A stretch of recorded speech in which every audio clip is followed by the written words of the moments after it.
Okay, hello. How are you? I'm good. How are you? I'm so grateful. Thank you for being with me on my Real Medicine Talks tonight. And um, I wanted to introduce everyone. Hello, everyone. And this is my my beloved twin and Hello, friend everyone. and colleague and comrade and all of the things, and brother, sacred brother in this work that we're here to do together. Partner in crime. So both of our moms might be in the background. My mom is in the kitchen cooking, so she called you my partner in crime. Pretty So much. yeah, 20 some odd years of getting into trouble. yeah, little bit of that. Little bit of that. And so hello everyone, and I'm so grateful to be with you. And I just, I like to really acknowledge, Robert, the the good work that you've done, and that you are a public speaker, and really one of the first that engaged with storytelling as a way to engage in and to provide leadership, and also the Children of the Mist and the dance group that you started, and Natives Rising, and Sim Chien from the Raven Clan. Oh, Well, so I thank you for being with us tonight, and for joining me in this conversation. I'm really excited for us to be together tonight. And I was wondering, one of the first questions that I ask is about what is real medicine for you? What is real medicine? I've always found it to be true that if things are not working out, it doesn't matter what the situation is. Would be washing dishes. I mean, it doesn't really matter what the situation is. If things are not going the way that I'm wanting them to go, I can almost always find a reason in the thoughts or the intentions or the attitudes that I have at that moment. And I forget that sometimes, like everybody, and I'm just going along and I'm wondering, why isn't this working? And I, use up my long list of swear words and just try to demonstrate to everybody that that I get on, I'm on a cycle and I'm just going on autopilot and not really paying attention to what's going on. So I therefore don't always know or understand what's going on. And yet, when I actually will step back and take a look at the situation, there's always something about me that's at the bottom of why things aren't going well. So, and that's a tough one. You might call that hard medicine. Yeah. Because Great way to say it, hard medicine. Yeah, we're sort of hardwired to be right, and we tend to refuse to accept. Right? We just tend to refuse to accept it when we're not right about something. So more so lately, I suppose we'll get into this a little bit later, but more so since I finished reading that book. Oh yes. I've really seen all of the idiot choices I made through my life. Yeah, it's a beautiful memoir. Well, I think it's more of kind of an autobiographical. Yeah. When you say. Yeah. I originally didn't want to call it either an autobiography or a memoir. It was just a story. But I realized that for it to be classified as a story, it would have to have, sort of a one theme, and it's beginning, middle, and end.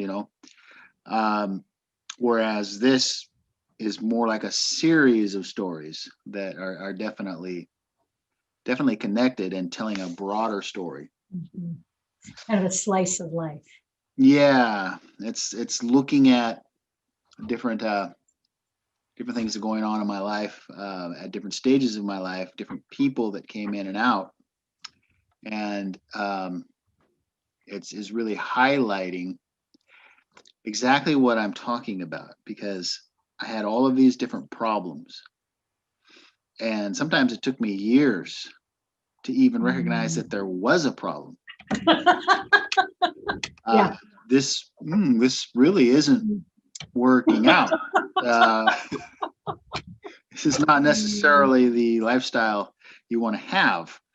Um, and there's a number of examples like that, and yet in every case, in the book, there's a specific message I'm getting at. However, related to that is what I just said. In every single instance in my life, there has not been one exception where I've not been able to find how my own choices or my own attitudes Right. were the reason things turned out in precisely the way they did. That's not to say that I just had this conversation with a friend from high school online. He's really heavily involved in some of these activist ideas, and he was actually getting mad at me, like he was getting angry at the things that I was saying, because a part of the ideology that he's bought into is that it requires him to be a victim, and it requires his whole class of people that he belongs to be victims. It's not our fault that we're in the situation that we're in. It's those bastards from 500 years ago, and blah blah blah blah blah, and then all of these other terms that I don't even want to get into because that's what the show is. But in order to, and I'll make a distinction here. It's certainly useful to find out how the person talking to you is right. Yeah. It's certainly useful when somebody's telling you something they're passionate about, to really listen and pick out what they're saying that is undoubtedly true. So what is the truth? Right. What is the truth that I'm hearing? What is the truth that is what's available or emerging? What's workable?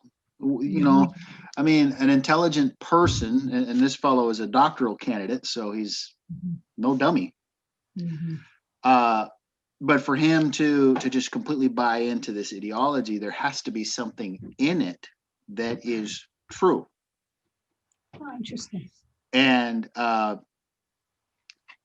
this is my maturity happening here, right? For We're hoping for the best, right? I mean, I guess you could say it's an evolution of the things that I'm talking about right now.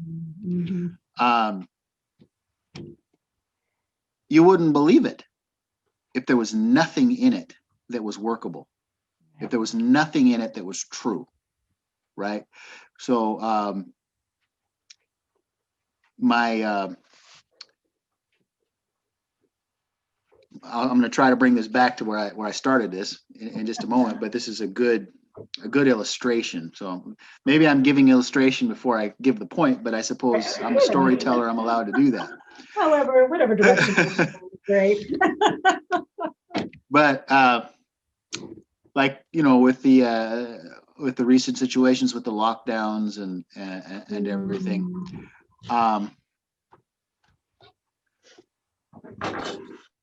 it's really clear that people are terrified The thing is, it's some people Right. with the lockdowns and with the masks. And now you just try to talk to a person who is terrified about this COVID situation. There's nothing you're going to say to them that's going to convince them that no, you don't have to quarantine in your house. You don't have to, all the long list of things. So naturally, people who are in that position, they're just terrified, or they have some other strong emotional reaction, whatever that emotional reaction. Terror is not necessarily the only Gratitude. Some people are grateful for it, and some sure. people are happy and blissed out. They think it's like vacation. Some people Right, think right. it's, So everybody has a different kind of perspective and view on it. So, but it's they interesting. have a motivation. Mm-hmm. Ultimately, they have a reason why completely buying the conventional wisdom on this. You have to lock down, you have to wear a mask. Mm-hmm. If you don't, there's a great chance you're going to die, or somebody you know is going to die. And you go right on down the list, right? On the flip side, you have plenty of evidence that suggests that almost nothing that we're doing is necessary. Like almost nothing as a society that we're doing is necessary. There's plenty of reason to believe that, right? So you get these two people in the room, the one who is concerned that we're all going to die, Right. and the one who is pretty sure the whole thing is a scam. They both have good reason to believe what they believe. Right. Mm-hmm. And they're going to be motivated to believe what they're believing. Right. And that belief works for them. Mm-hmm. So we have this I will tie this in a moment, I promise. You always do. I always try to come back to the beginning. You always do. Even who knows? It could be 6 hours. No. No. Usually only a couple. So the point that we can go around and around and around and around and around and around and around on why you're crazy for wanting to hide under your bed while there's 3 people in the country who are sick, or whatever the number is. Or we can go around and around and around and around and around why you're crazy because you don't. Right? Right. That conversation will not go anywhere. It's I'm going to go back to something you told me a long time ago, and then a couple of years ago. You probably told me more than once. A couple times. But it's like a political conversation. Why those conversations go on and on and on forever, and nobody persuades anybody? Because they're not looking at the reason the other person is invested in that viewpoint. And when they try to ascribe reasons to the person, when they try to say, well, you believe that because blah, blah, blah, blah, blah, right. That's always wrong. Correct. That is never right. Right. When you're telling somebody, when you're looking at somebody and you say, Joe, you voted for John Smith because blah, blah, blah, blah, blah. That's not why he voted for John Smith. And you're never going to know why he voted for John Smith, because you're always yelling at him. And every time he starts to tell you, this is why I voted for John Smith, you shoot him down. So after a while, he's not telling you anything. Right. He's not going to tell you anything that's real. Mm-hmm. Yeah. And you guys don't learn from each other. And that conversation keeps going around and around and around and around and around and around. So where I've started to shift, especially recently, with the COVID thing, really opened my eyes. And then, you know, here's my friend from high school who's a doctoral candidate who is convinced that I mean, I have to keep talking with him to fully get what he's saying, but my ears hear that there's no hope except to fight, right? If you're not a white person, you have no chance. That's what I'm hearing when I hear this kind of talk. You know, we're just victims, and you know, the whole thing. That's what I hear. Now, that might not be what he thinks he's saying, but it sure sounds like it. And I mean, I don't want my kids growing up thinking they've got no chance. And I don't want my kids thinking that the system is completely stacked against them. They have disadvantages, sure. But disadvantage is not the same as you don't have any chance. You don't have any hope. So where all of this ties in is in my entire life, when I've just looked at my life and everything that's just never gone right. The things that go round and around and around, just like those conversations. Right. Why'd you vote for John Smith? Rah, rah, rah, rah, rah, rah, rah, rah, rah. Chasing the tail. Right? Mm-hmm. There's something in it that had I had a slightly different thought or a slightly different attitude, I mean, it doesn't even have to be major sometimes. Maybe just a slight change of perspective. Everything changes. Yeah. And I think I told you about the revelation that I had about 2 or 3 months ago, I think it was. Yeah. On this subject, and on the subject of point of view. Oh, I love that. Yeah. And it's pretty incredible. And I mean, we've just witnessed for the last 90 days or so, people proving this point. Right. I have no idea. Just about everybody says, right? Everybody says this. You can count on one hand the people who don't say this. I have no idea why anybody would have voted for that guy. Right. Fill in whoever, right? Yeah. Just doesn't matter. I'm not even getting in. I'm not even going to get Strong involved opinion, in taking a side. opinion. Yeah, it's just Right? like, this is my view. This is my perspective. Yeah. Why would anybody vote for so and so? Well, perhaps you should ask that person and actually listen, rather than shoot down everything they say. Because the chances are there is something they see that you don't. Yeah. That's the bottom line. Is on my YouTube perspective. I saw well, that starts getting confusing. But on my YouTube channel, I did my very first video. I was very excited. Yay. Very poor quality production, except people were pretty happy. Lowest quality.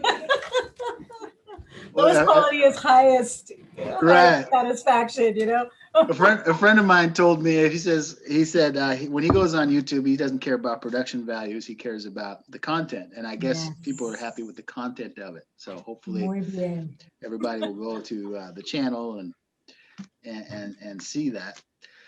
But I told the story.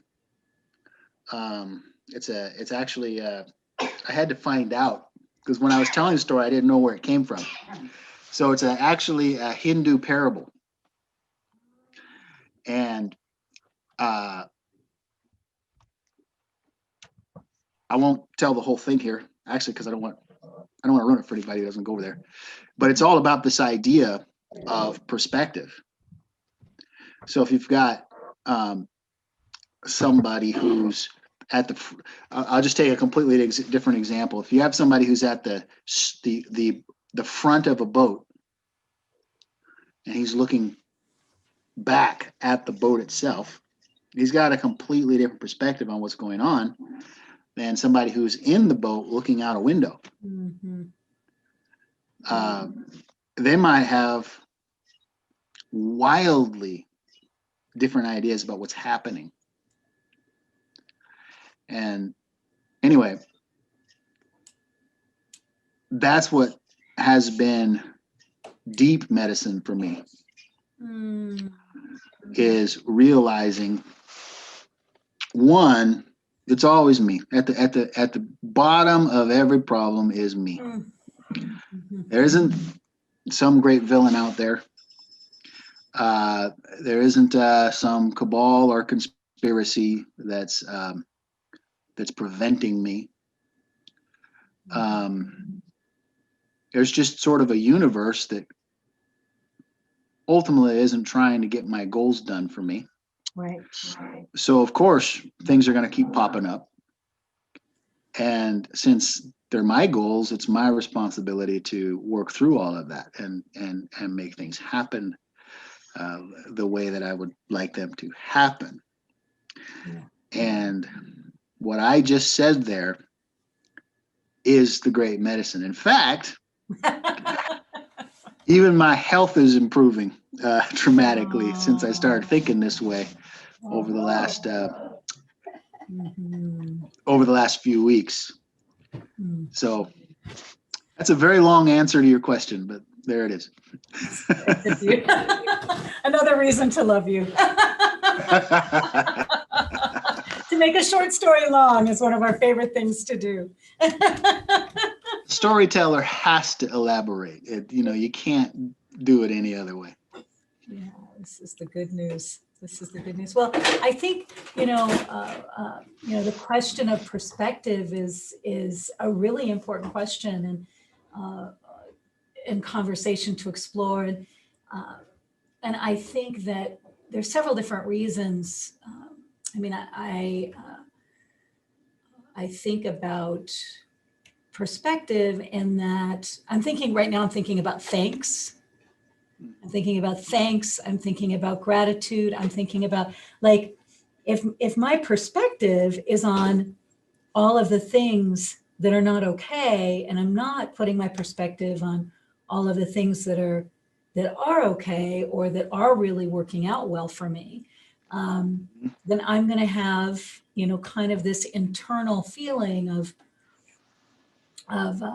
not being grateful for the cycles and for the seasons. And so one of the things that we know, you and I know, is that it's important to celebrate life and to celebrate the cycles and to celebrate the seasons, and that everything else is connected to that. Like, right. All of our needs are met through the cycles and through the seasons. And I wonder about your perspective on, we've talked about Thanksgiving over the years. We were together when the Seahawks won, you know what I'm saying? That's right. That's a really important moment in our lives of eternity, man. That's so great. So looking forward to more wins. That was one hell of a Thanksgiving. It was a good one. It was a good one. And so I'm thinking about, like, giving thanks, and I'm thinking about gratitude, and I'm thinking about this season, which is really the season of harvest. And it's our, I know that for me, I was taught to put out spirit food and to thank the earth for the food that she's given me, and to celebrate life and to feast. And so I'm thinking about thanks, harvest, and then I'm thinking about the feast, which is the best part of every ceremony, right? It's the best part of every, of all the things, is the feast, So we have those three things are kind of converging right now for us. And I just wanted to enter a conversation and ask you your thoughts about that, and your feelings about that. And I have a beautiful, the Iroquois Thanksgiving address also with me to close our time, but I was just wondering your thoughts about this feast. Well, as you know, Thanksgiving has always been my favorite holiday. It's always troubled me that so many of my people want to make an issue out of it. Um, Honestly, I don't think that's a real big number, although the people that make an issue out of it are really loud about it. I don't. I think most Indigenous people are perfectly happy to get together with family and express gratitude. Um, Yeah, it's a regular, I mean, yeah, we've been doing it yeah, uh, several times a month for years. several times a month. That's probably the most effective um, opposition to the holiday of Thanksgiving I've actually ever heard. Um, but at the same time, all it really does is support the holiday.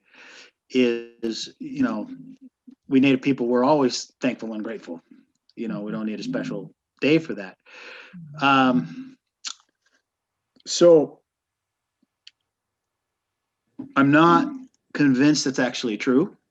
I know that I'm not always thoughtful and grateful in my life. If it was, what I was just talking about would never happen. I mean, I would be able to recognize that something's not right, that I need to make a change. And instead of sticking to my guns and doubling down and tripling down on the same idiot plan, I would say, I'm actually grateful I had an opportunity to learn here. Yeah. And do something a little differently. Yeah. So it is my favorite holiday, and I like it specifically because I like the thing about going around the table and everybody expressing. Now, this is what we do every year, and so we already had a dinner this weekend, and my mother and I are probably going to do something just ourselves tomorrow. Kids are far away and in opposite directions. Yeah, we're all doing that right now, Yeah, it's like, oh my gosh. But we had them all together at Briar's mother's house, who, by the way, started the spirit food thing. So she must have picked that up from you. Oh, It's late. Yeah. But I like that, taking that moment and even ceremonially, taking that moment to just express out loud for everybody to hear. This is what I'm grateful for. I think that's valuable, and it wouldn't matter if there was no mythology surrounding Thanksgiving, or if instead of George Washington, it was George Bush or Barack Obama just a few years ago saying, "I hereby say that we have to have everybody be thankful." 5 years old instead of however long it is, right? Oh my God, I love it. I think it would still be valuable. It's a valuable exercise to just really look at it and say, you know what, I have it a lot better than I think I do, and I should probably take a moment and acknowledge things aren't really that bad, and even when they are bad, to acknowledge, actually, this comes to another point. When things are really bad, it's going to be really easy to quit, to give in. Oh, yeah. To just say, well, things are bad. But when you take a moment and say, well, this, and this, they're all bad, but this thing over here is actually pretty good. Yeah. Or a good analogy, like a kid learning how to shoot free throws and on the basketball court. He keeps missing, right? Miss. But each time, a good coach would look at that and say, you know what? those last 2 or 3 times, you got the form right. Yeah. You know, the last 2 or 3 times, you're getting a little closer to the hoop. So in every situation, there's something right about it. Right. And in fact, we can take that back to how we started the conversation. It's the same thing. I once told somebody who this person just absolutely hated one of the presidents that we've had in the last 20 years. I'm not going to say which one, because again, I don't want to get into that, right? I always Hated this. sorry. Oh, I always tell my students, I always tell them that, you know, we all have, whoever is running, I'm like, that person is inside of us, right? So we all have that internal archetype within us, or it wouldn't be portrayed on the in an external way. But go on, brother. And you wouldn't react to it. Well, this person was going on and on and on about the hatred that they expressed. Also, the idea that no decent person could support this person. That if you were going to vote for this person, that you were obviously deficient. And I said to myself, you know what?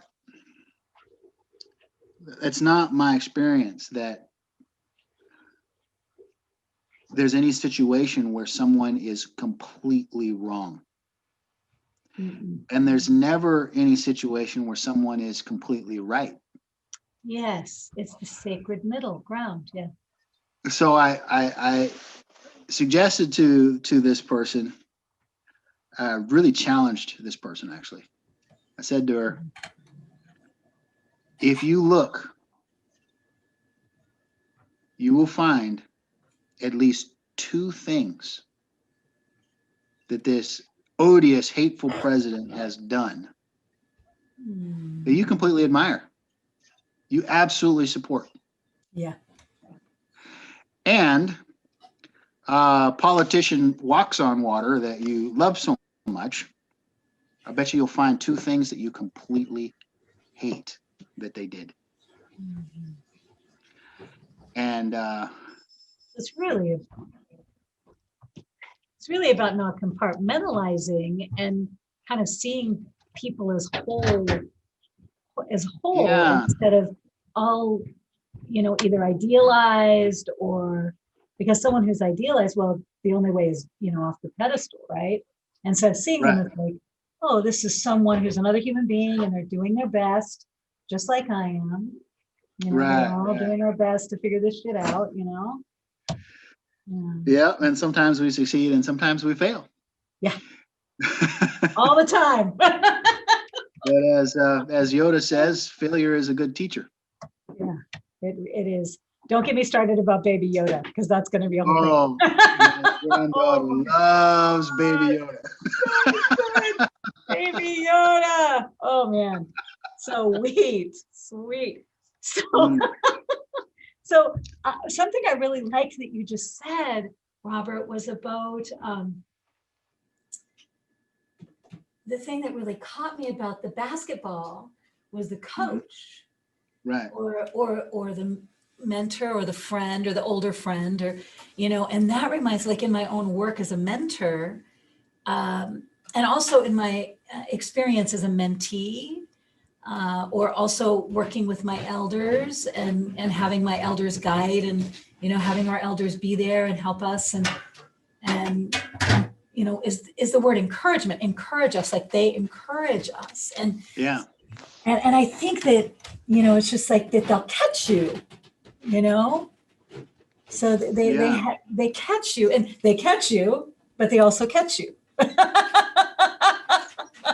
You know, good and bad.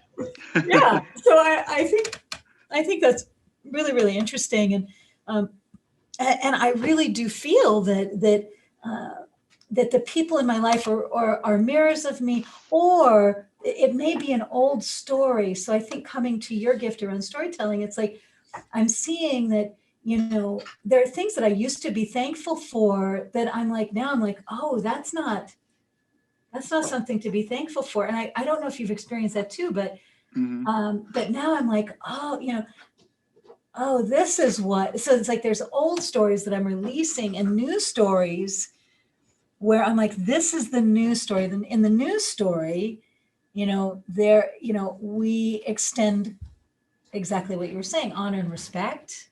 Mhm. We see one another as whole people. We recognize that we all have reasons for what it is that we're doing and needs that we think will be met if we do a particular thing, and feelings that we'll get to have if that need is met. Um, Mhm.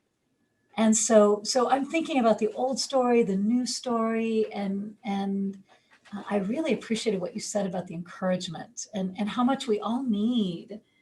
Yeah. Everyone needs that. We all need that. And I guess a part of what I was saying in there that where I was implying, but I guess didn't say explicitly. What if the coach isn't there and the kid Right. is trying to shoot the free throws and he keeps missing? I think this is where this is where people give up because they don't stay they think it's 100% wrong and there's no such thing. Mm-mm. Instead of Right. engaging There's in the, something right in it.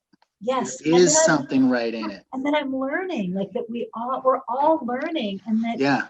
and that learning requires us to fail, and then we can succeed, and we'll fail again and fail again and fail, and then we'll succeed. But I don't really see it as failure. I see it as learning. You know, I'm learning, you're learning. We're all learning here. So an experiment, like it's all a big experiment. But So I've had to start tying everything we've talked about together again some more.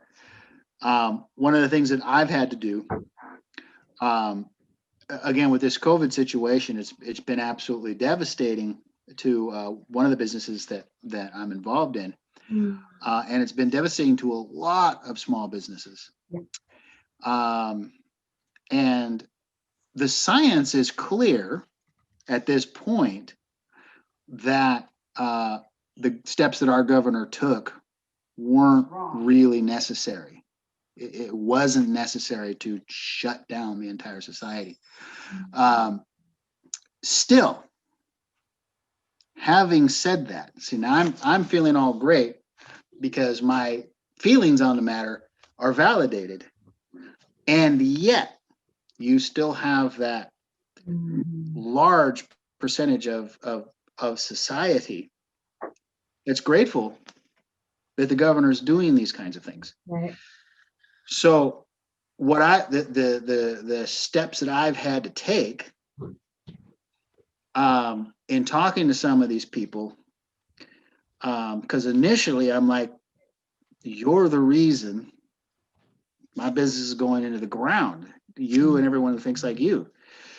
Then I'm like, no, that's not the way to come at this. First of all, because they have a motivation to believe what the way they believe. Um, they have reasons to believe that. Yeah. So if I wanted to affect change, it seems like I would have to truly hear them, just as I need them to truly hear me, and they would have to. And in fact, people are going to have to. People are going to have to with this second wave of lockdowns. I mean, the news for small business owners is horrible right now. Some of your favorite businesses won't exist in a few months if there isn't a change.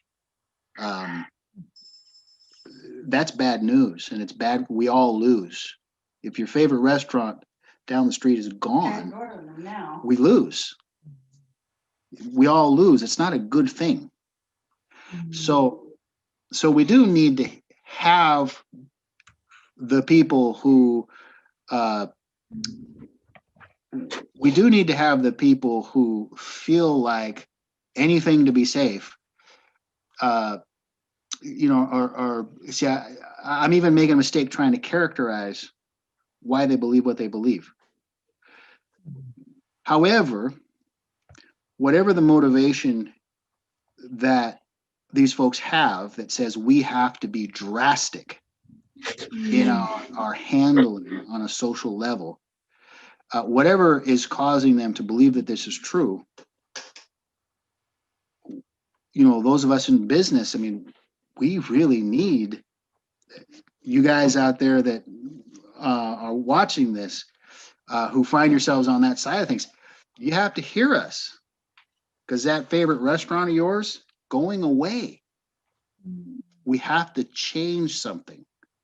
It's not quite right, and we're not going to change if we do that thing where we go around and around and around and around. I'm right, I'm right, I'm right. No, I'm right, I'm right, I'm right. We have to change.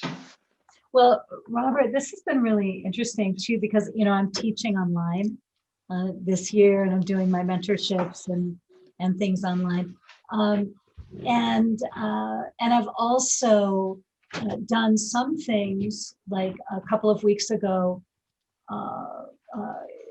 We really came into one of the things I've seen it coming into, seen it opening opportunities for collaborative leadership. Yeah. And so with my students, I'm not the decider of anything. We decide as a council and as a collective, and what I found is as I've listened to people, I'm like, oh yeah, that's a great point, and what a great perspective, and it's been interesting to watch all of us kind of change our minds, or I don't even know if that's the right way to say it, but open our minds. Like, we're opening one another's minds, and it's just such an honor to be able to be in exactly the kind of conversations you're talking about. And I'm really excited for you to come and to teach in the Zoom room. And I also recognize that, that it is a struggle, but I know that, one of the things that Araceli Dominguez and Claudia and I have been talking about is how, this is a part of the earth also. So COVID is a part of the earth. Like, she created this. She knows what she's doing. She's been at this for a long time. This is not like and that, anything that is on the earth is of the earth, right? And of our learning. And so I think that, this is an important question. Like, what are we being called to learn? And it's staggering. Yeah, there Robert, is what we're being called to learn, but it's exciting too. It's like, oh my God. It's that reminds me of the I was going to use some fancy terminology, but you and I have discussed some of the spiritual practices that I've been studying, and there's the idea that there's the spiritual side of things and then there's the physical side of things. Mm-hmm. The physical side of things in spiritual folks is sometimes forgotten, but in a good spiritual practice there would be a balance. Yeah. And in the theory, the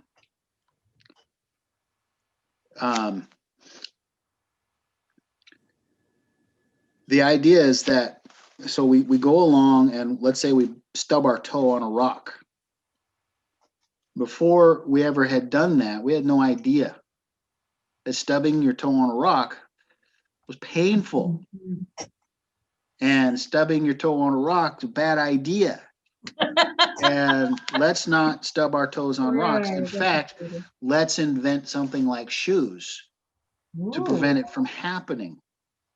Again, so I like your analogy, and of course, anytime Claudia wants to say something about medicine, I'm going to listen. Yes, she's so wise. But it's kind of saying the same thing. Mm-hmm. So we've got two probably more conversations, but there's at least 2 conversations about COVID. One is we just have to drastic. We got to drasticize everything. We got to Then there's drastically. There's the other, like I pointed out, because I've been in this conversation round and round and around and around, and like I point out to the drasticizers, COVID's always going to be here. So if we lock down forever, the day you stop locking down, it's going to spike again, right? Mm-hmm. It's so, you know, so it's like, yeah, okay. So how do I hear what you're saying about let's just, again, what I hear is let's panic and let's just be drastic about everything. Now, our governor here is saying don't have Thanksgiving, which Indians aren't going to listen to that anyway. Indians just had Thanksgiving. Do it again tomorrow. Anytime soon, yeah. Right? We're not going to listen to that regardless, because that's how Indians are. But Together. there aren't any Indians that only have 5 family members anyway. So Big, yeah. Big heart. so I guess my point is, Precautions. while it's devastating to me personally and my finances and my ability to take care of my children, my grandchildren, that there are so many people who believe we have to do everything in this drastic way that frankly, it doesn't look like it ever has an end date. I have to, if I'm saying to them, you really have to hear me because you're killing me. Excuse me. Well, I'm doing this to save you, but no, you're killing me. You're killing me to save me, right? If I'm going to get them to That's hear me, interesting. That's an interesting way to think about it. well, that's kind of what's going on. I mean, if you've invested your life, in starting up an enterprise, and in order to save your life, we have to kill your business. You're killing me and everybody who works for me. So this isn't a thing that's trivial, right? If I want you to listen to me, maybe I better start listening to you. Why does this thing scare you so much, or whatever the motivation is that you have? Like when I hear the science, I hear no reason to be panicked about it. Well, And yet people are. but you and I don't really find a reason to be panicked about anything. Well, that's true. That's true. I mean, so in the realm of things, you and I are going to be pretty like even keeled regardless of the scenario. That's right. We're fine no matter what. Yeah, I've noticed this about us. You know, it's like, oh, okay, well, all right. Well, how should we proceed? Yeah, You know? let's just do what's best. I think, Robert, what it's just that it's that ability to really. What I hear you saying is it's about the ability to hear all the voices and to recognize all of the voices and to do, because for me, I'm interested in respecting everyone. And for me, I need to respect what their intuition is telling them and what my intuition is telling me. What is my gut saying for me to do and not do? And for me, that's a day-to-day, moment-to-moment thing. That's not like every day my intuition says the same thing, it's like it's always shifting, and right. So you're responding to new data. Right, exactly. And what I like about that, I like the way that you put it. See, the thing that the thing is that these conversations, when they go on and on and on like this, and they go around in circles, and there's no clear answer. Right. People really start hating each other after a while. I mean, they really, there's something about you that's just evil if you think this way, Mm. you know. And maybe that's another answer to your question about medicine is maybe we should get off the round and around the circles train. Yeah. And why is it so important to you that you have the position that you have? And I'm just going to actually listen, and I'm not going to shoot you down. I'm going to actually hear what you're saying. Mm. You know, I hear a lot more talk about unity, and you know, we need to do things. You know, the comedian Bill Maher said the other day, I thought this was hilarious and right. He said, "Why don't we skip the Civil War and go right to the reconciliation?" Fuck yeah, boom. Boom, Cheers. boom. That's right. Cheers. And I That's think he's really right. good. But what I think is missing in all of that, because some of these people, and I think there's a certain degree of self-servingness in it, but you know, you hear prominent people get on TV say, "Yeah, let's have unity now," and what it really sounds like what they're saying is, I've just said all kinds of nasty things about you. I want you to forget that I said that. And then I want you to get behind me and everything that I'm going to do that has paid no attention to what you need or want. Right. And that's the thing. Yeah, you have to meet the needs of, like, not only hear the need and the want, but respect the need and the want, one another's need and want. Exactly. And meet, how are we going to meet it? How's everybody going to win? How is everyone going to get their need met? And that is a long, that's no fast little, speed. That's a conversation. Yeah. Like what you and I are in, it's like, it's an authentic engagement. I remember this was long enough ago where I can start mentioning a name. But we had a president in the 90s, Clinton, and he is from my perspective, he is the perfect example of an ambivalent president, because he did some really good things and he did some really terrible things. And it's easy to see that. Yeah, I mean, it's easy to right. see that if you're not bought into one side or another. If you just looking at it objectively, right? Yeah. There's one thing that he did that probably made it possible for him to be a successful president to the degree that he was, which is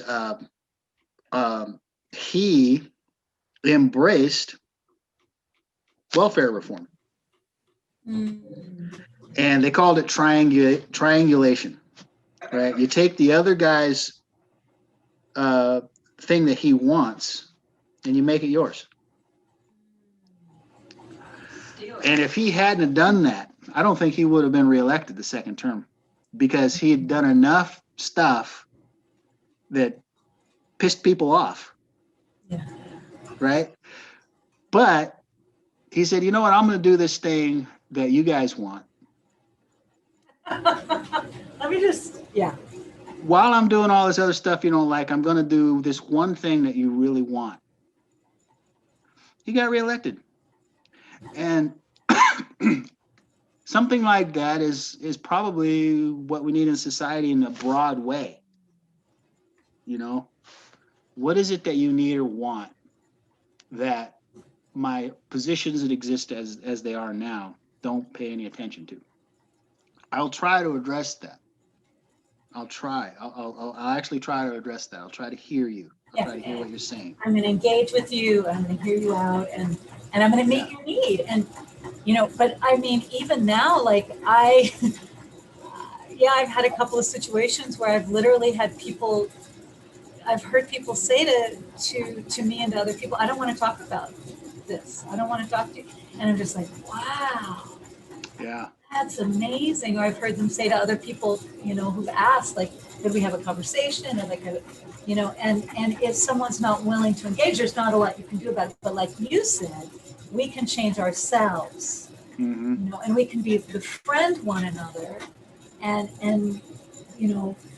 even if the person doesn't want to engage in the way we want to, that's okay too. But like we hold that dignity also. Yeah. The dignity to be however each of us wants to be, and not to be closer than the other person wants us to be, or not to be engaged more than the other person wants us to be. But really, I think that might be actual unity.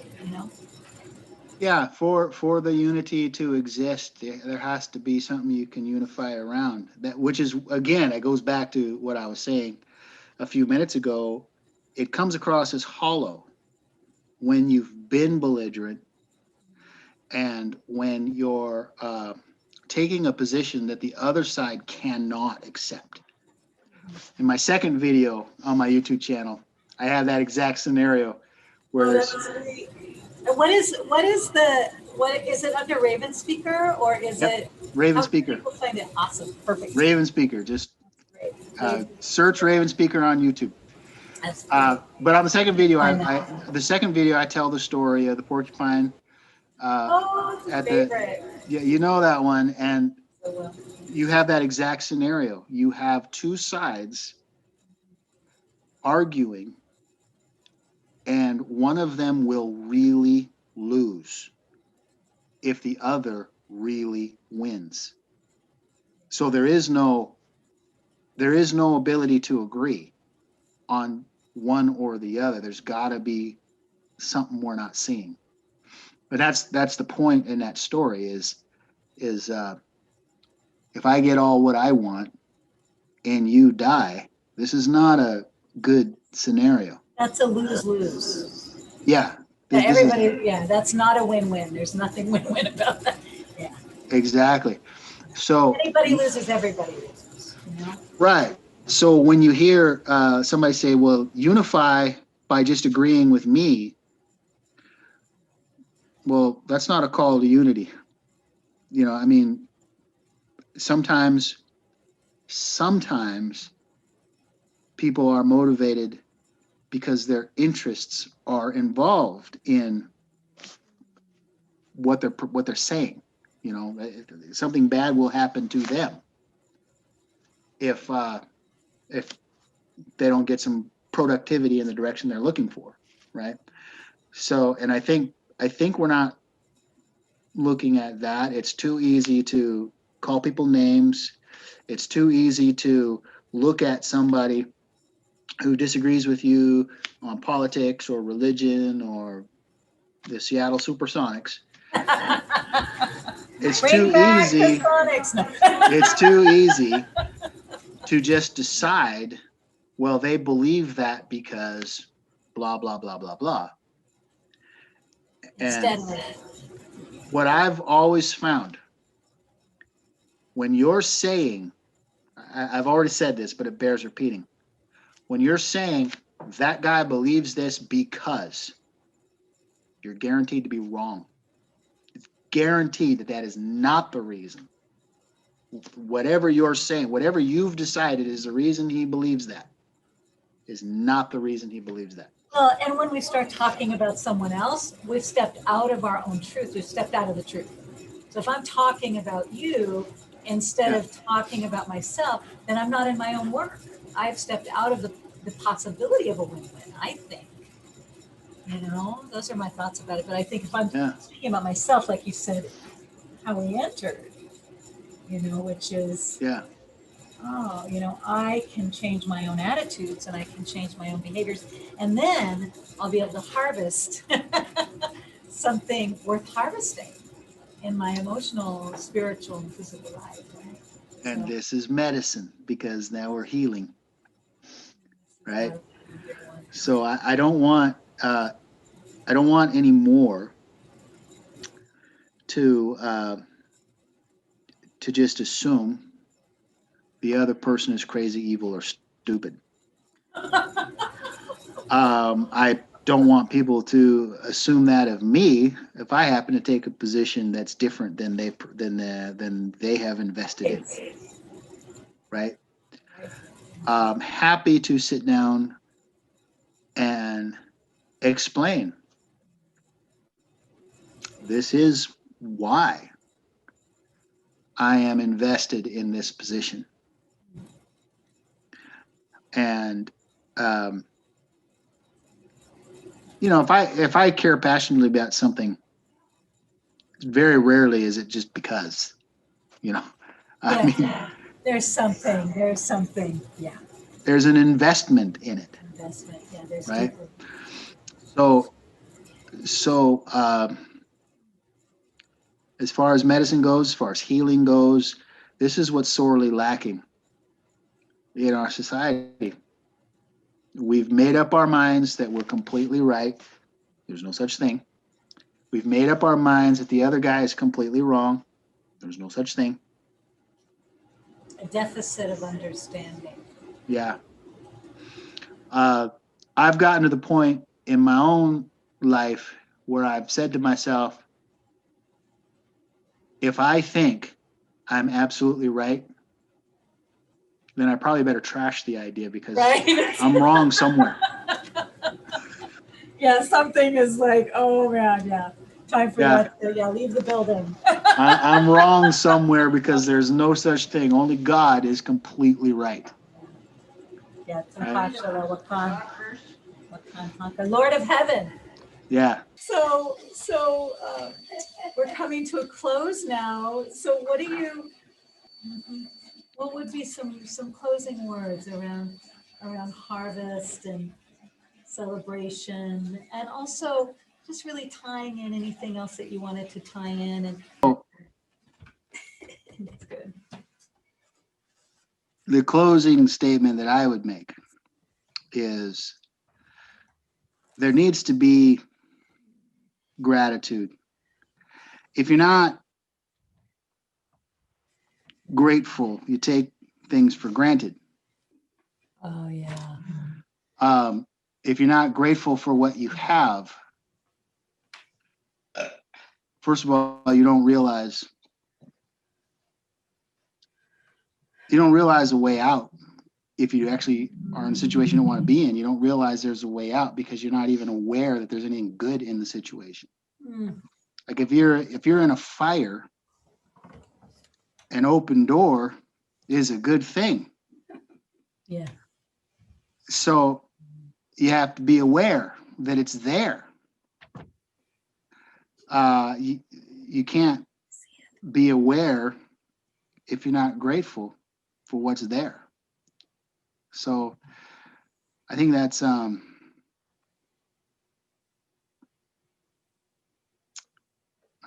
I'll leave it. Well, thank you, my precious twin. I'm so grateful. And so I wanted to close with a prayer. And this is greetings from the natural world. This is from, and this can be found on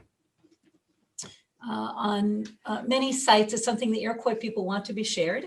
And it is the Thanksgiving address from the Iroquois nations. And it says, greetings to the natural world. And it says, today we have gathered and we see that the cycles of life continue. We've been given the duty to live in balance and harmony with each other and all living things. So now we bring our minds together as one and we give greetings and thanks to each other as people. Now our minds are one. The Earth Mother, we are thankful to our Mother, the Earth, for she gives us all we need for life. She supports our feet as we walk about upon her. It gives us joy that she continues to care for us as she has from the beginning of time. To our mother and to all of our mothers who gave us life, we're really grateful and we send our greetings and thanks, and now our minds are one. Oh. The waters and the fish, the plants, the food plants, the medicine herbs, the animals, the trees, the birds, the four winds, the thunderers, the sun, the grandmother moon, the stars, the enlightened teachers, the creator. Now we turn our thoughts to the creator, to great spirit, to God, the mystery, and send our greetings and thanks for all the gifts of creation. Everything we need to live a good life is here on Mother Earth. For all the love that is still around us, we gather our minds together as one and send our choicest words of greetings and thanks to the Creator. Now our minds are one. Closing words. We have now arrived at the place where we end our words of all the things that we have named. It was not our intention to leave anything out. And if something was forgotten, we leave it to each individual to send such greetings and thanks in their own way. Now our minds are one. This is a holy phrase. This is a sacred phrase. And this is the Iroquois Thanksgiving Address. And I just read 3 of the stanzas from it because we're at the end of our time, but you can look it up and it's something really beautiful. And so we give our gift of thanks and for all the real conversation. And I cherish you and I'm so grateful that you are this constant, beautiful, extraordinary presence in my life. And I love you and thank you so much. Thank you. Mhm. I love you too. Happy Thanksgiving. Happy Thanksgiving. Happy Thanksgiving.